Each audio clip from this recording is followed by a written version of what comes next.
Assalamualaikum and hi.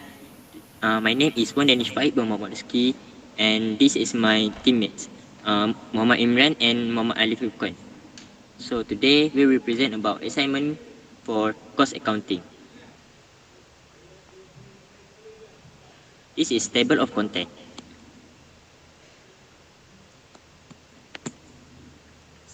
Okay, for part A, first we get define job costing, batch costing, and contract costing. For job costing, the cost of good labor and overhead for a single task is gathered through job costing. This process is helpful for tracing particular expense to specific tasks and reviewing them to determine whether they may be lowered for share the update. For batch costing is a revised form of job costing that analyzes the cost of each batch of production. For contract costing is an accounting system used to accounting for long-term contract work such as infrastructure design, bridge construction, road construction, and other than that. So now I will give the present to Muhammad Imran. Thank you, Danish Faik, for giving me an opportunity to explain our assignment. So, for question B, discuss three differences of job costing, batch costing, and contract costing, and support your answer with real business example. So, for basis size, for job costing, the work performed under job order costing is comparatively small in size. For batch costing, the work performed under batch costing comparatively bigger than job costing works. And for contract costing, the work performed under contract costing is larger in size than the jobs order. So, for the next part, we will continue with Muhammad Alif Ikhwan. Thank you, Imran. These are the explanations to the elements of a contract costing.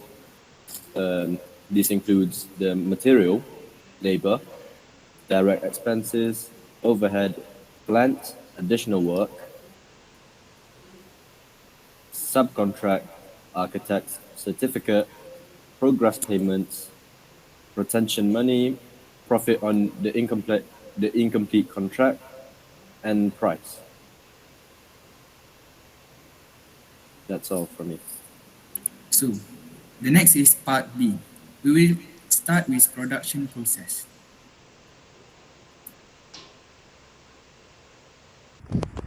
For the first ingredient is 200 gram Mary biscuit, 125 butter, 1/2 cup sweetened condensed milk, 2 eggs, 2 tablespoons of cocoa powder, 1/2 cup Milo, and you need 1/4 cup of water, and last but not least 1 tablespoon of vanilla essence.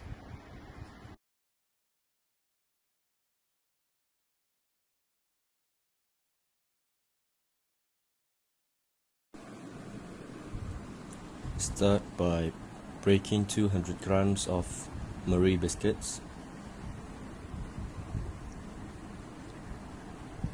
Before turning the heat, add 1/2 cup of Milo powder,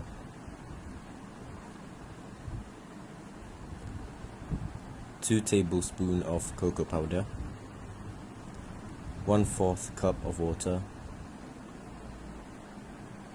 1/2 cup of condensed milk,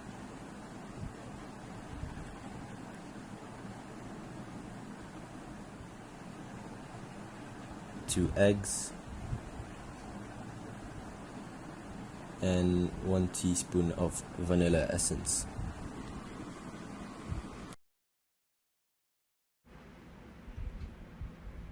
Turn on the heat and add 125 gram butter. Then we keep it stirring, and then we mix with the biscuits thoroughly. So after we mix it, we put it into one loyang, and then we put it on freezer for 4 hours.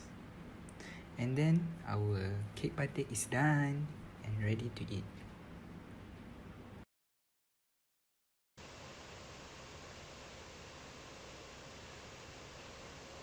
So we will continue with Muhammad Danish, one Danish Farid.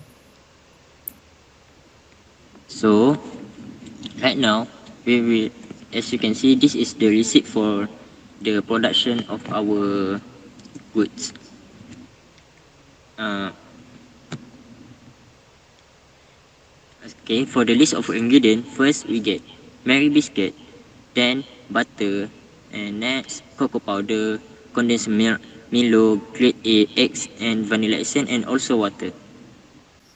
Okay, so for the next thing is job cost statement. So this is our job cost sheet.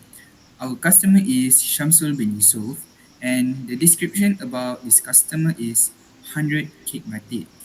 So the summary is, the first one is we got materials, which is valued at 1,009 ringgit, and labor 72 ringgit, overhead 26 ringgit, and other charges such as administration expenses and selling and distribution expenses, which is 70 ringgit. And the total cost is 1,177 ringgit. So our selling price is 1,707 ringgit. With that, we got the projected profit is 530 ringgit. So the selling price is total cost plus markup percentage, which is 45%, multiple by total cost.